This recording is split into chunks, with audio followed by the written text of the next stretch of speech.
Okay, class. Welcome to this subject, dispute resolution and crisis incident management. Under this is your subject in this topic is recognition and enforcement of awards. Special mention to Section Kilo, third year, and to other students from Delta Hotel and India.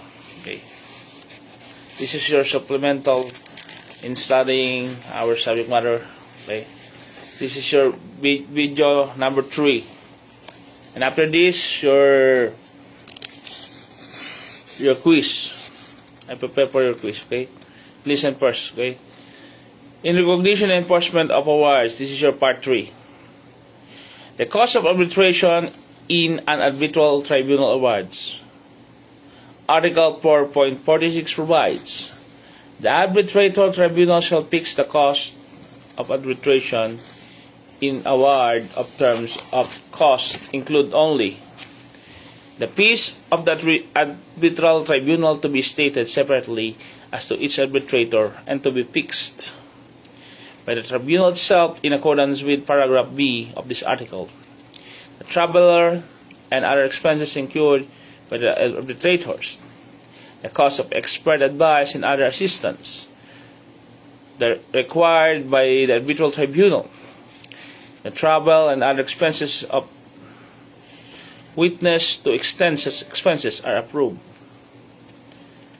To be expenses are approved by the arbitral tribunal. If the winning party asks for legal help and representation during the arbitration proceedings, they will be paid for. However, only the arbitral tribunal thinks amount of those costs is fair. Any fees and expenses of the appointment authority. The fees of the arbitral tribunal shall be reasonable in amount taking into account of the amount in dispute, the complexity of the subject matter, the time spent by the arbitrators, and any other relevant circumstances of the case. The arbitral tribunal, in the fixing its fees, shall take the schedule of fees into account to extent of the consideration appropriate in circumstances of the case. 3C. If such appointing authority has not issued a schedule of fees for arbitrators in international cases, any party may at any time request the appointing authority to furnish a statement setting forth the basis of the established fees that is customary followed in international cases in which the authority appoints arbitrators. In cases referred to in the second and third subparagraph of paragraph B of this article, when a party so requests and the appointing authority consent to perform the functions, the arbitral tribunal shall fix its fees only after consultation with the appointing authority, which may make any comment it deems appropriate to the arbitral tribunal concerning the fees. The losing party will in general be responsible for paying the arbitration cost, with the exemption of the clause in the following subparagraph of this paragraph. However, the arbitral tribunal may apportion of such cost between the parties if it determines that the apportionment of a reasonable taking into account the circumstances of the case. When it comes on the cost of legal representation, the help mentioned in C and A of this article, the arbitral tribunal can decide which party pays for them, or it can be decided that the cost should be split between the parties if it thinks that it is fair. When the arbitral tribunal issued an order for the termination of the arbitral proceedings or make an award or agreement in terms, it shall fix cost of arbitrations. Refer to the paragraph B, C, and D of this article in the context of that order or award. The arbitral tribunal on this establishment may request each party to deposit an equal amount as an advance for the costs referred to in paragraph 1, 2, and 3 and paragraph of the article during the course of proceedings. The arbitral tribunal may request supplementary deposit for the parties. If an appointing authority has been agreed upon by parties, and when the parties so request and the appointing authority consent to perform the functions, the arbitral tribunal shall fix the amounts of any deposits or supplementary deposits only after consultation with the appointing authority, which may make any comments to the arbitral tribunal that it deems appropriate concerning the amount of such deposit and supplementary deposits. If the required deposits are not paid in full within 30 days after receipt of the request, the arbitral tribunal shall inform the parties in order that the required payment may be made. If such payment is not made, the arbitral tribunal may order the suspension of termination of arbitral proceedings. After the award has made, the arbitral tribunal shall render accounting to the parties of the deposits received and return any unexpected balance to the parties. Article 4.46 IRR 9285. Domestic arbitration. Let's tackle about domestic arbitration.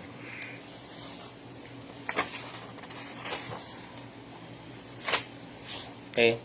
The scope of application of domestic arbitration in Chapter 5 IRR Republic Act 9285 includes: number 1, domestic arbitration, which is not international as defined in paragraph C8 and Article 1.6, shall continue to be governed by Republic Act 876, otherwise known as the Arbitration Law, as amended by ADR Act of Article 8, 10, 11, 12, 13, 14, 18, and 19, and 29 to 32 of the Model Law, and Section 22 to 31 of the ADR Act are especially applicable to domestic arbitration. Number 2, in absence of a specific applicable provision, all other rules applicable to international commercial arbitration may be applied in a supplementary manner to domestic arbitration.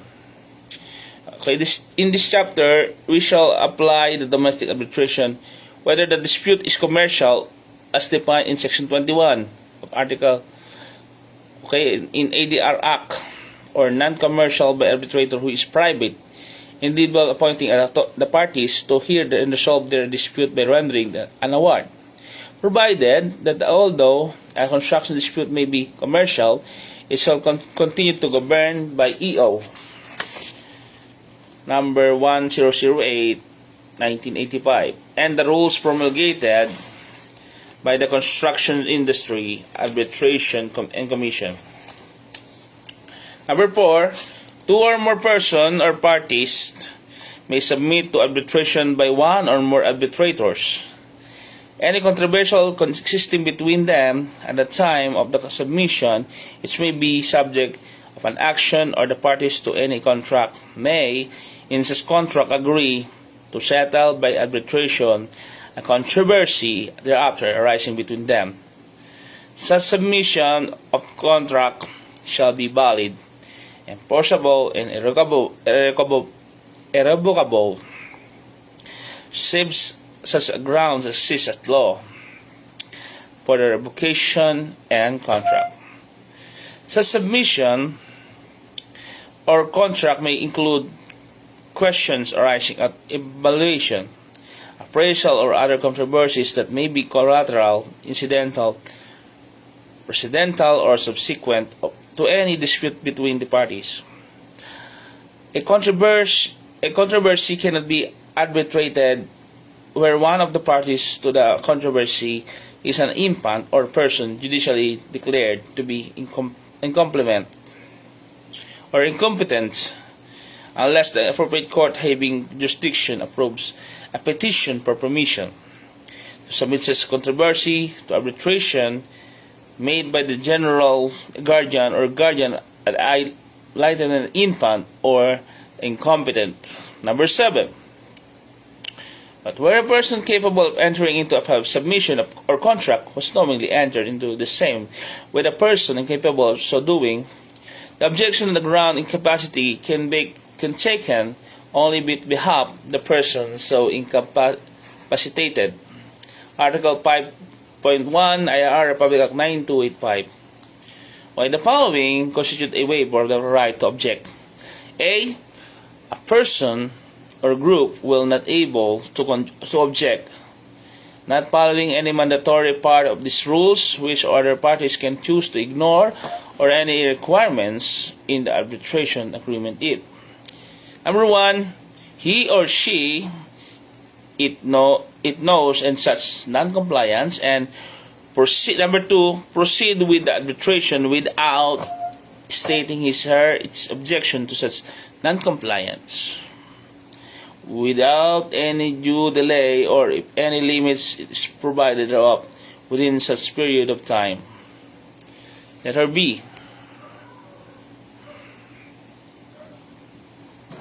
If an act is required or allowed to be done under this chapter unless the applicable rule or agreement of the parties provides a different period for the act to be done, it shall be done with a period of 30 days from the date when such an act could have been done with legal effect.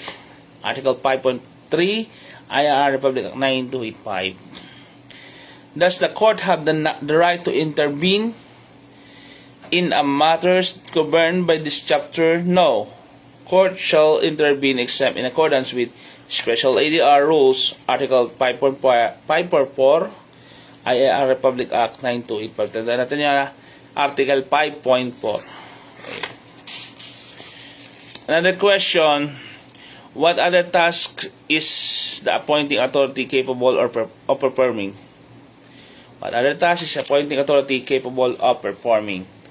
Okay, the answer is Article 5.5, court or other authority for certain functions, arbitration, assistance, and supervision of the IRR of Republic Act 9285 provides that the functions referred to in paragraph C and D of Article 5.10, appointment of arbitrators, paragraph A of Article 5.11, grounds for challenge, and paragraph A of Article 5.13, failure of impossibility to act, shall be performed by appointing authority unless the latter shall fail or refuse to act within 30 days from receipt of requests, in which case the applicant may renew the application with the court. Article 5.5 IRR Republic Act 9285.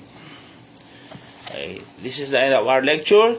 Proceed in Chapter 6, activity or your quiz.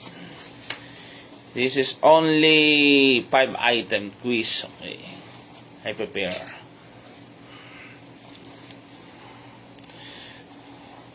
Following is the question. What law governs domestic arbitration that is not international according to Republic Act 9285? Okay.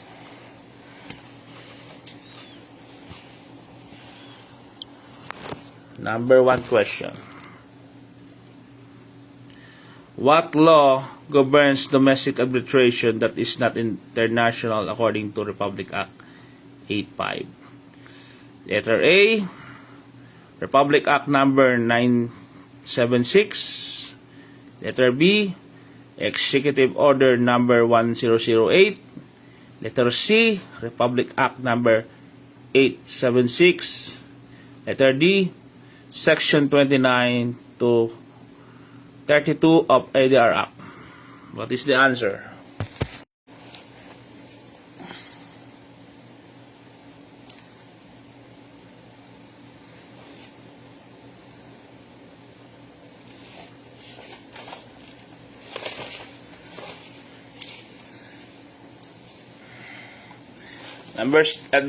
Number 1 question, what law governs domestic arbitration that is not international according to Republic Act 9285? The answer is letter C, Republic Act number 876.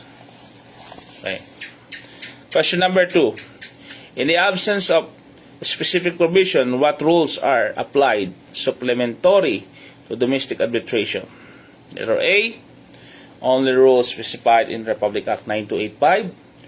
Letter B, rules applicable to international commercial arbitration. Or letter C, rules under Executive Order number 1008. Or letter D, rules specified in a model law. Please answer. The correct answer is letter B, rules applicable to international commercial arbitration. Number 3 question. Which disputes fall under the scope of Chapter 5, IRR, Republic Act 9285? Letter A, exclusively commercial disputes. Letter B, only non-commercial disputes. Letter C, both commercial and non-commercial disputes. Or letter D, construction disputes governed by Executive Order number 1008. The correct answer is C, both commercial and non-commercial disputes.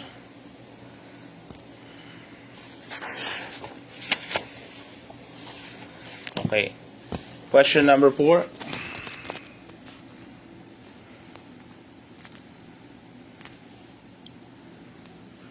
Okay. What is the requirement for the submission or contract to settle controversy by arbitration? A, it must be written. B, it should be included only in disputes mentioned in the original contract. Letter C, it must be revocable at any time. Letter D, it must be valid, enforceable, and irrevocable, except on lawful grounds. Okay. The correct answer is in number 4 question is letter D. It must be valid, enforceable, and irrevocable, except of lawful grounds. Number 5 question. Under what circumstance can be controversy not be arbitrated? Under what circumstance? Letter A question, multiple choice. Only in non-commercial disputes. B, if one party is a minor or declared incompetent.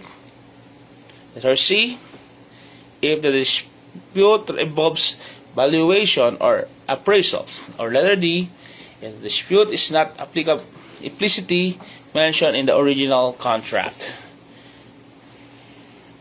Okay, the correct answer is letter B, if one party is a minor or declared incompetent. Okay, class, thank you for your cooperation. That is your last part of the video. Thank you for listening and watching.